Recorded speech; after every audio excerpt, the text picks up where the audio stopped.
think of the composition for these characters. So I'm going to put this one kind of like they have, just illustrated, because they'll be talking to each other on mine.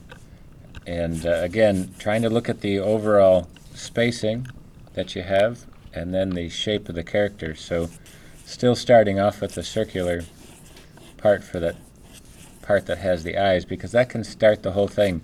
This will give you the center line and the bridge of the nose, actually. So right about there is where it's going to happen.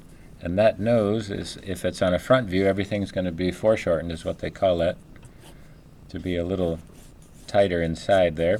And the eyes are very similar to the egghead character, and this has the piece. And the cheeks are a little bit there too as well, so they're kind of showing the bridge of the nose right there. This is extended forward, but the foreshortening is that it's almost a front view close to that. And that's where this secondary shape of the mouth becomes a squashed on one side and stretched over on the left side. And that's where you have the center line kind of tilting. It's no longer straight, but kind of skewed to the one side. And it comes around this direction. Okay, so that's where that piece comes. And this is just curving the two sides together, and there's your center line. So it really builds it up. Here's the section again for the ear, just kind of goes up and folds right over on top of itself.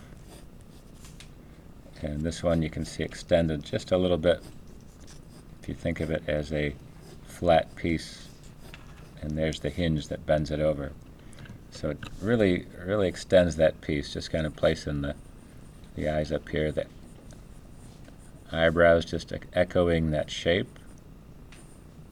So it's an extension of that piece, and it gives you that section now. And some of the sketches of this character shows that this is almost flattened out a little bit until you get to the front of the nose, and this part telescopes out a little bit.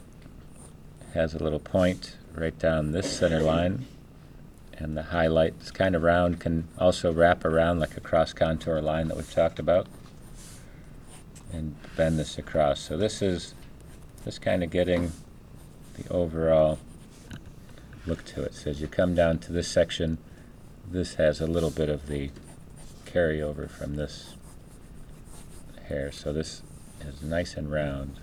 So kind of a circular shape within a circular shape, so it doubles itself up, and these become the front cheek parts of the mouth. And then there's just a little bit of the lip coming down here.